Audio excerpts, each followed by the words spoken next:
Bonjour Barthélémy Courmont. Bonjour. Merci d'avoir accepté notre invitation. Alors, vous êtes historien, politologue, professeur à l'Acato à Lille et directeur de recherche à l'IRIS, l'Institut de Relations internationales et stratégiques. Vous êtes tout spécialement en charge du programme sur l'Asie-Pacifique. Alors, si on vous a invité, c'est pour parler de la Birmanie, où il vient de se dérouler un nouveau coup d'État militaire avec l'arrestation de la chef de gouvernement Aung San Suu Kyi. Qu'est-ce qui s'est passé exactement? Pourquoi l'armée a décidé de renverser le gouvernement qui était issu des législatives de novembre dernier? Alors d'abord, vous avez raison de le mentionner, c'est un nouveau coup d'État en Birmanie, ce qui veut dire qu'il y en a eu d'autres. Il y a eu plus précisément 4 coups d'État au cours des 60 dernières années, des années qui ont été marquées par une présence au sommet de l'État des militaires, avec notamment un régime, une junte militaire pendant un demi-siècle, et puis depuis effectivement une dizaine d'années maintenant, une transition démocratique qui restait timide. On va pouvoir peut-être revenir sur justement les problèmes structurels de ce régime, mais qui a dû aussi et surtout s'accommoder de la présence de ces militaires.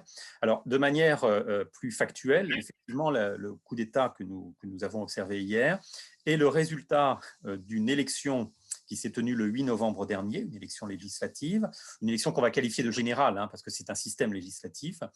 C'était la deuxième élection de ce type après celle de 2015, qui a été un moment important pour cette transition démocratique, puisque c'est la première fois qu'un régime démocratique pouvait accéder au pouvoir, et notamment la figure d'Aung San Suu Kyi qui a joué un rôle prépondérant dans ce pouvoir. Le résultat de cette élection de novembre a confirmé cette transition démocratique avec un score très important en faveur du parti au pouvoir, la Ligue nationale pour la démocratie, le parti cofondé par Aung San Suu Kyi, et les militaires qui ont leur propre parti politique, qui ont également leurs parlementaires, dont certains sont immuables, ils ne sont pas concernés par cette élection, ont tout simplement contesté le résultat de cette élection, ont dénoncé des fraudes. Alors, plus précisément, ils estiment qu'il y aurait 10 millions d'électeurs qui seraient de faux électeurs ou des votes qui auraient été falsifiés.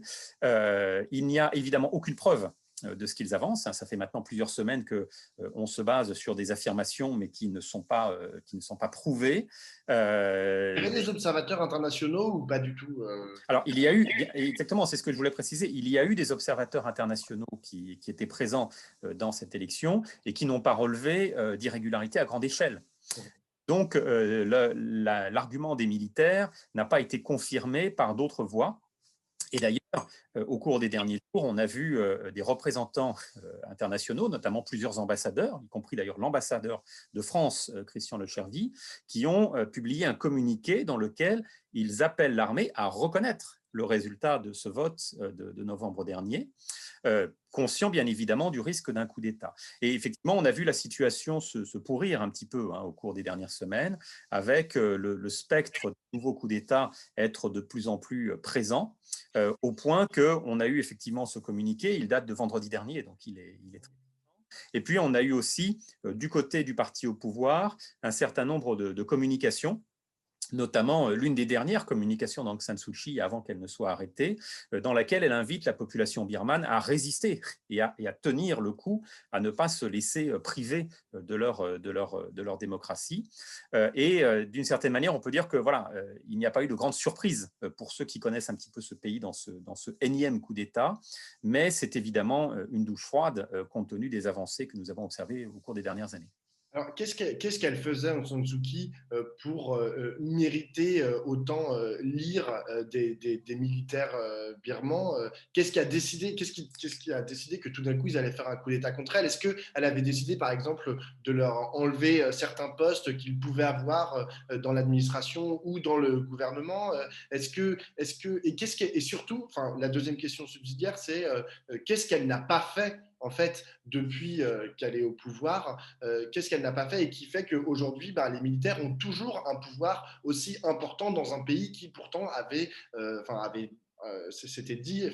dit qu'il engageait une transition démocratique. Alors, pour comprendre tout cela, il faut revenir un petit peu sur le profil d'Aung San Suu Kyi d'une part, et puis sur la, le mode de gouvernement qui est celui de la Birmanie, y compris dans ce régime démocratique, parce qu'on va comprendre que c'est au cœur même du problème. Aung San Suu Kyi, c'est l'ennemi des militaires. Hein. C'est la fille d'Aung San qui est un des artisans de l'indépendance de son pays, qu'elle n'a quasiment pas connu puisqu'il a été assassiné quand elle avait 2 ans. Elle a ensuite vécu à l'étranger. Sa mère était ambassadrice en Inde, notamment. Elle a grandi en Inde. Elle a fait ses études au Royaume-Uni, où elle a d'ailleurs épousé un citoyen britannique avec lequel elle a eu des enfants. Elle revient en Birmanie en 1988 pour prendre soin de sa mère qui est vieillissante, mais surtout pour participer au mouvement démocratique qui s'amorce à cette époque. Et c'est d'ailleurs à cette occasion qu'elle va cofonder ce parti politique, la Ligue nationale de la démocratie, qui, jusqu'à hier matin, était le parti au pouvoir. Elle va être évidemment dans le collimateur de la junte militaire à partir de ce moment, et ça va se caractériser par des arrestations. Elle va passer finalement les 20 années suivantes essentiellement en détention ou en résidence surveillée. On va également, en 2008, dans ce qui est encore aujourd'hui la constitution birmane, tailler sur mesure une constitution contre Aung San Suu Kyi, avec, je vous précise un point, l'interdiction à toute personne ayant eu des enfants avec un étranger d'accéder à la présidence. Mmh. On ne peut pas faire plus taillé sur mesure, compte tenu effectivement de son passé. Elle a réussi malgré tout à bénéficier d'une aura absolument considérable dans son pays. Hein. Il faut quand même prendre la mesure de cela. Aung San Suu Kyi est une superstar en Birmanie. C'est une véritable icône, au même titre d'ailleurs que son père. Et effectivement, face à ces pressions montantes, à la fois de l'intérieur, mais aussi de l'extérieur, puisque icône à l'intérieur, icône également à l'international. Je vous rappelle qu'Aung San Suu Kyi a symbolisé la résistance face à cette junte, face à ce régime totalitaire birman. Elle a été auréolée en 1990 du prix Sakharov, en 1991 du prix Nobel de la paix, et cela évidemment associé aux sanctions internationales frappant le régime, a contraint progressivement le régime à lâcher du lest. Cependant, et ça arrive au deuxième niveau de votre question, le problème sur ce qu'elle n'a pas fait ou la relation avec les militaires, c'est qu'elle a dû, depuis l'instauration d'un régime dit démocratique, mais on va voir que c'est finalement malheureusement pas si démocratique que cela, s'accommoder à la fois d'une constitution qu'elle ne peut pas modifier. Je m'explique, pour modifier la constitution birmane, il faut 2/3 des parlementaires. Alors vous allez me dire, oui, mais ils ont fait 83% en dernières élections, donc pas de problème. Non, 1/4 du Parlement est de facto octroyé aux militaires. Donc ça veut dire que l'élection de novembre dernier, par exemple, n'a concerné que 75% des sièges du Parlement. Donc vous faites le calcul, 83% de 75%, on arrive à un peu plus de 60 ou 65%. On n'arrive pas aux 2/3. Ça ne suffit pas pour pouvoir modifier, par exemple, la Constitution. C'est tout le problème de la Birmanie contemporaine, de cette Birmanie démocratique, à savoir qu'on n'est pas loin de pouvoir faire sauter ce verrou qui est celui d'une constitution extrêmement contraignante, mais on n'y est pas parvenu. Et évidemment, côté militaire, on s'inquiète d'un moment où on passera à la majorité et où ce vestige de la junte finira par tomber. Cette constitution, elle impose notamment que le pouvoir donc, démocratique, puisque c'était le cas, doit cohabiter avec des militaires. J'entends par là que celui qui est désormais le chef d'État était le vice-président de ce régime démocratique. J'entends par là également que l'armée a conservé des portefeuilles ministériels extrêmement importants, comme la défense, l'intérieur et les frontières. Ministère qui, jusqu'à hier matin, était donc dans cette Birmanie proto-démocratique, attribué d'office à des militaires. Et donc, on voit bien qu'il y avait une cohabitation qui était très difficile parce que Aung San Suu Kyi cohabitait avec ses pires ennemis et puis eux, évidemment, avaient à cœur de fragiliser son pouvoir, son influence, pour pouvoir, comme ils l'ont fait hier matin, reprendre éventuellement le pouvoir. Et donc, c'est cette cohabitation difficile à laquelle nous assistons depuis maintenant quelques années. Et ce qu'on remarque, c'est effectivement l'impossibilité pour le pouvoir démocratique, pour les forces démocratiques, malgré un soutien populaire immense, de modifier des équilibres qui sont issus du régime précédent. Alors, on voit bien là, dans ce que vous dites que l'armée, c'est un peu un État dans l'État, donc qui a un pouvoir assez exorbitant, même dans le cadre de cette transition démocratique. Mais c'est quoi exactement que cette armée cherche? Est-ce qu'elle a une idéologie? Le correspondant au Monde en Birmanie parlait ce matin dans un article que c'était un État dans l'État nationaliste et raciste. Est-ce que c'est le cas? C'est ça leur idéologie, le nationalisme et le racisme?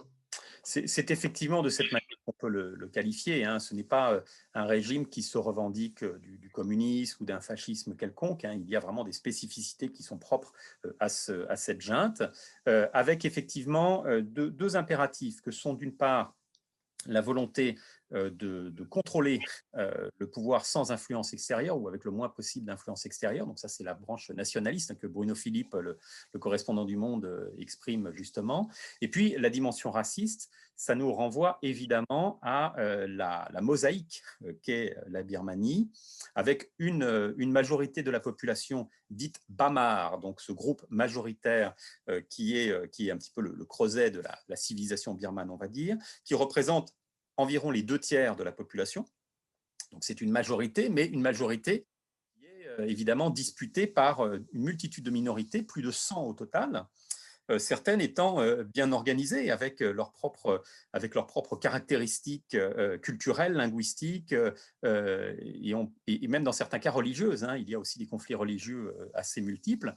Et effectivement, toute la politique de la junte pendant 50 ans a été une politique raciste, basée sur l'oppression de ces minorités et des conflits à répétition, dont malheureusement certains sont encore méconnus parce qu'il y avait si peu d'informations qu'on découvre petit à petit la réalité de ce régime totalitaire. Mais effectivement, c'est une idéologie qu'on peut qualifier tout à fait justement de nationaliste et raciste.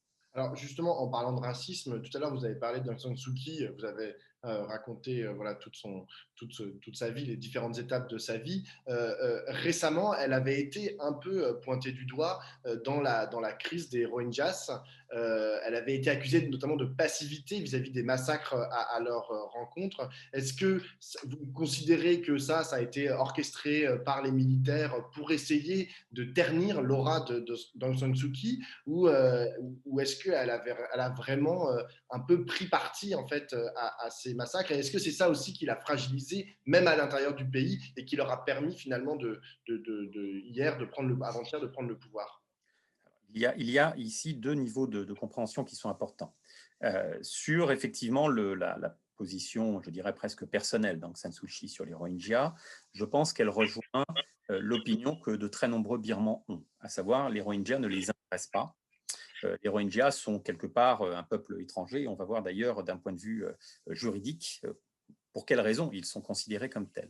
Mais il y a clairement un désintérêt, il n'y a pas de popularité des Rohingyas en Birmanie, soit pour des raisons religieuses, hein, il y a des mouvements bouddhistes notamment qui ont pourchassé et persécuté cette minorité de religion musulmane.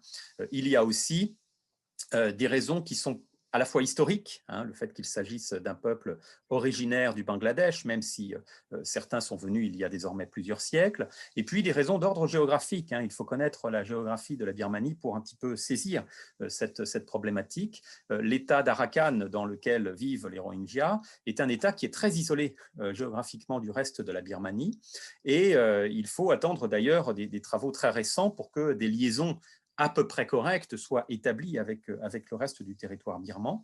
Et cela se traduit de fait par un désintérêt très, très prononcé pour cette question. Ajoutez à ça le fait que les Rohingyas sont très loin d'être une minorité importante dans cette mosaïque qu'est la Birmanie, si on compare avec les Shan, les Karen, les Chin, les Kachin, qui sont des groupes beaucoup plus importants et qui ont surtout un creuset territorial, géographique, qui est très clairement identifié.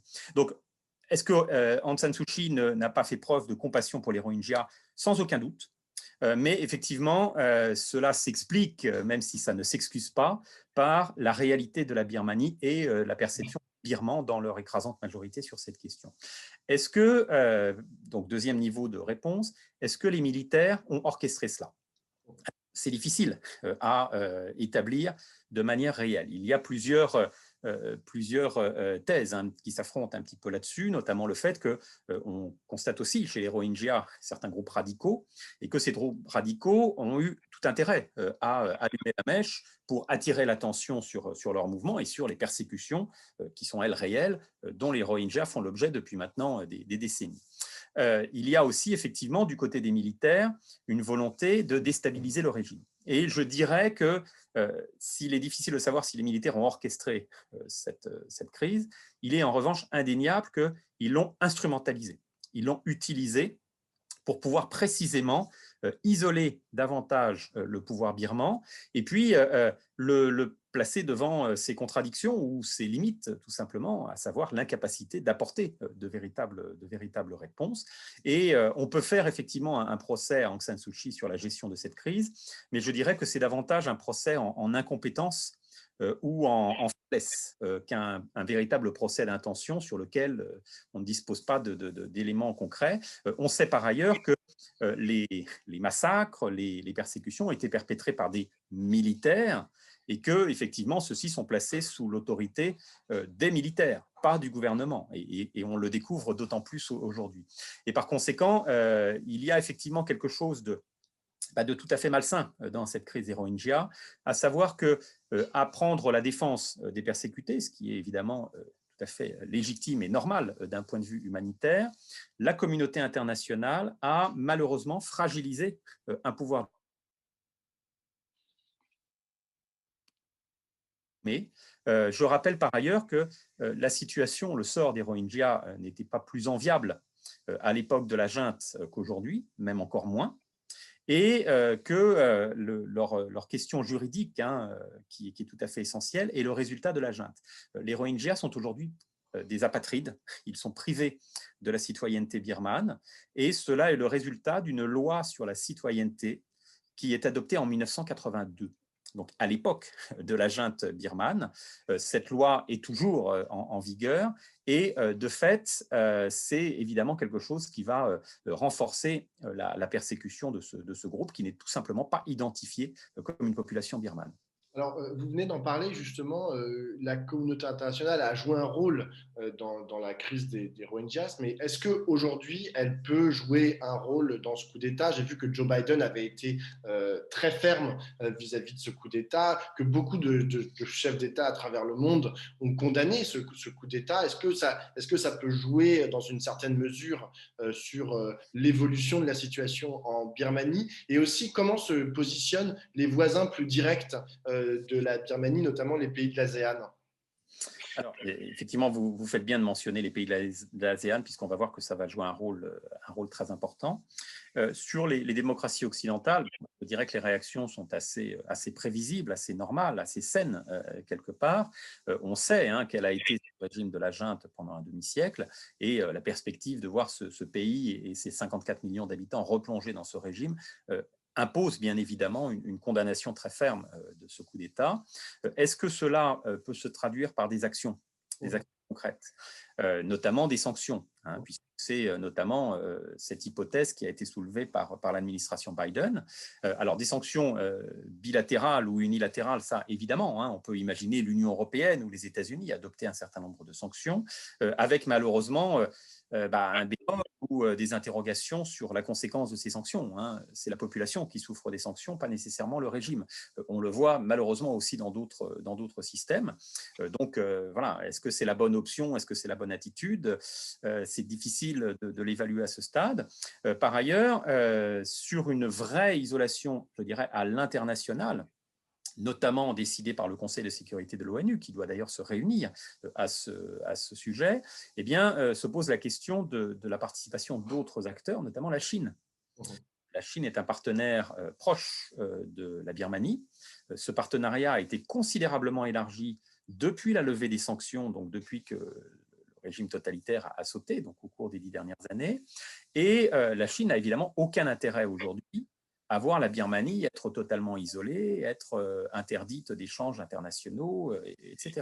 On a de très, très grands projets d'investissement, par exemple, en Birmanie. Ça veut dire quoi? Ça veut dire que la Chine ne va pas nécessairement soutenir la junte, parce que la junte ne fait pas non plus ses affaires, mais elle va s'en accommoder comme elle s'était accommodée de la transition démocratique. Hein, donc, peu importe la couleur du chat dès lors qu'il chasse la souris, hein, c'était le précepte de Deng Xiaoping, c'est exactement ce qu'on retrouve ici. Donc, peu importe la nature du régime birman, on travaillera de toute façon avec eux. Maintenant, on constate effectivement que la Chine a joué un rôle un petit peu ambivalent dans cette crise, à savoir qu'on a soutenu le régime birman, notamment dans la crise des Rohingyas, mais on a gardé des liens étroits avec les militaires. D'ailleurs, on n'a pas toute la lumière sur la profondeur de ces liens qui ont été conservés entre Pékin et les militaires birmans. Et donc, quel jeu va jouer la Chine dans ce positionnement de la communauté internationale par le biais du Conseil de sécurité de l'ONU, ce qui semble bien évidemment essentiel. Donc, est-ce que ça peut jouer? Est-ce que ça peut faire infléchir la junte? On peut l'espérer, mais de quelle nature et puis surtout à quelle vitesse, j'ai envie de dire, parce que ça va être très difficile d'éviter un engrenage qui est en train de se mettre en place et qui risque très très rapidement de se caractériser par des arrestations importantes, par des conséquences qui vont être dramatiques, comme on avait pu l'observer lors du précédent coup d'État de 1990, qui avait été tout à fait meurtrier. Sur la question de l'ASEAN, il y a quand même un point très important. Alors d'abord, l'ASEAN, c'est une culture du compromis. Donc, il n'y a pas vraiment ou très rarement de position de l'ASEAN sur les grandes questions politiques, sachant qu'en plus, cette association qui brille par son dynamisme économique et par le fait que c'est une intégration économique réussie, c'est une toute petite structure. Hein. L'ASEAN, ce n'est pas l'Union européenne, c'est 200 ou 300 employés, l'ASEAN. Donc, c'est quelque chose qui n'a pas une efficacité, ce n'est pas une machine qui est importante, qui peut être enclenchée. Et donc, tout va dépendre surtout de la position des États membres de l'ASEAN. Donc, ce n'est pas l'ASEAN en tant que tel, mais ce sont les États membres qui peuvent prendre des positions. Or, on constate dans le pays voisin de la Birmanie, la Thaïlande, une tendance qui est tout à fait similaire, puisqu'on a eu un coup d'État en 2014 qui s'est accompagné d'une nouvelle constitution, qui s'est accompagné de la mise en place d'un gouvernement militaire, et donc une dérive autoritaire qui malheureusement n'a fait que se confirmer au cours des 6 dernières années. Donc difficile, si vous voulez, malheureusement, d'attendre une vraie réaction d'un pays comme la Thaïlande. Et puis, je dirais, par rapport aux autres pays de l'ASEAN, on constate beaucoup de rivalité, beaucoup de compétition entre les États de l'ASEAN, notamment sur l'attractivité pour les investissements. Et là aussi, le malheur des uns fait le bonheur des autres. Et donc, on peut, de manière très cynique, se réjouir des problèmes qui sont ceux de la Birmanie aujourd'hui, parce que ça va permettre de relocaliser des investissements dans d'autres pays de la région. Donc là, malheureusement, encore, difficile d'imaginer une vraie réaction de l'ASEAN. Je dirais que l'espoir va plutôt porter sur un très vaste mouvement populaire en Birmanie. Encore une fois, c'est tous les Birmans qui sont aujourd'hui privés de leur liberté.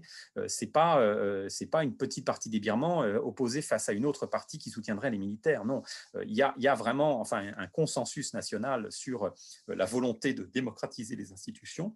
Et effectivement, la seule chose que l'on peut espérer, c'est un soulèvement tellement important, tellement massif, que la junte soit contrainte de céder et d'accepter cette transition. Mais malheureusement, tout cela reste en pointillé. Alors justement, c'était ma dernière question, c'était sur cet éventuel soulèvement, parce qu'il y a quand même 83% des Birmans finalement qui ont voté pour le parti d'Aung San Suu Kyi aux dernières élections, donc ça fait quand même 83% de la population, modulo, j'imagine, l'abstention. Mais au-delà de ça, la société birmane, j'imagine qu'elle est aussi impactée, comme tous les pays du monde, par la crise du Covid. Comment va la société birmane en ce moment? Est-ce qu'elle a les possibilités de réagir? Parce que il ne s'agit pas de comparer ça avec, par exemple, la France, mais on sait que, avec la crise épidémique, toute contestation est un peu compliquée. Est-ce que c'est la même chose en Birmanie? Alors, il y a eu des mesures sanitaires très strictes également en Birmanie. Donc, c'est un pays qui n'a pas fait exception en ce domaine. Il y a un bilan qui est très modeste par rapport à ce que l'on rencontre en Europe, mais qui est malgré tout lourd, avec plus de 3000 morts à ce jour. Et on est à plusieurs centaines de milliers de cas qui ont été relevés. Donc, la pandémie est évidemment quelque chose qui a un petit peu paralysé la Birmanie au cours de l'année écoulée. Ça n'a sans doute d'ailleurs pas aidé les institutions démocratiques, puisque qui dit pandémie dit mesures de sécurité un petit peu strictes et donc interventionnisme de l'armée un petit peu plus justifié. Donc il est vrai que le contexte n'est pas, je dirais, favorable de ce point de vue. Cependant, il y a on l'a vu au cours des dernières années, une culture de la contestation qui s'est développée en Birmanie. Et cette culture de contestation, elle est multiforme. Elle est à la fois politique, avec donc ce mouvement, la Ligue nationale de la démocratie, qui a maintenant 30 ans d'existence et qui comment dire, est extrêmement bien implantée. Hein, c'est-à-dire qu'il n'y a pas simplement une représentation nationale, mais la représentation locale est très forte. On s'appuie sur comment dire, un certain nombre d'acteurs au niveau local. Donc, on a pratiqué un activisme d'abord dans l'ombre, puis ensuite dans la lumière, au cours des 30 dernières années. Donc, on va évidemment s'appuyer sur ce type d'instruments. On va s'appuyer aussi sur comment dire, la dimension ethnico-religieuse de cette contestation. On avait vu notamment l'importance de certains mouvements bouddhistes en faveur de la démocratisation et qui avaient à plusieurs reprises organisé des manifestations très importantes dans un pays où cette majorité bamar est très attachée à ce critère religieux. Et puis dans les minorités, on avait vu aussi se développer cette contestation anti-junte de manière très prononcée. Et là encore, on ne peut pas exclure et on doit même s'attendre à des contestations qui sont également très bien organisés, qui s'appuient sur des relais locaux. Et donc, oui, il va y avoir beaucoup de mouvements, hein, soyons clairs. Et d'ailleurs, l'armée a déployé dès hier des dispositifs de sécurité extrêmement importants dans les principales villes de Birmanie, notamment Mandalay, la deuxième ville du pays, pour justement anticiper des mouvements populaires à grande échelle. Donc on voit bien que l'armée prend très au sérieux ce risque d'être exposé comment dire, à ce mouvement de masse. Le problème, c'est qu'on le voit depuis hier, l'armée a préparé ce coup d'État. Hein, il a été mis en place de manière structurée. L'armée s'appuie elle-même sur comment dire, comme vous l'avez dit, un État dans l'État. Donc, ça veut dire des représentations également au niveau local et tout un appareil qui est un appareil extrêmement construit. L'armée birmane est riche en comparaison avec la société birmane et cela s'explique notamment par comment dire, les exploitations des ressources minières notamment, mais également de jade de ce pays, qui ont considérablement enrichi les militaires.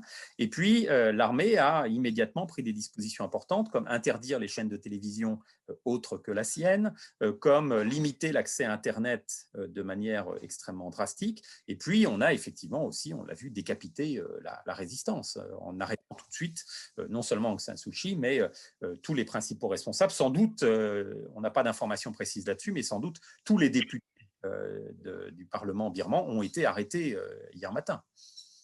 Ok, bien on suivra ça avec attention et on vous réinvitera peut-être pour nous parler de la suite des événements. Merci beaucoup, Barthélémy Comont.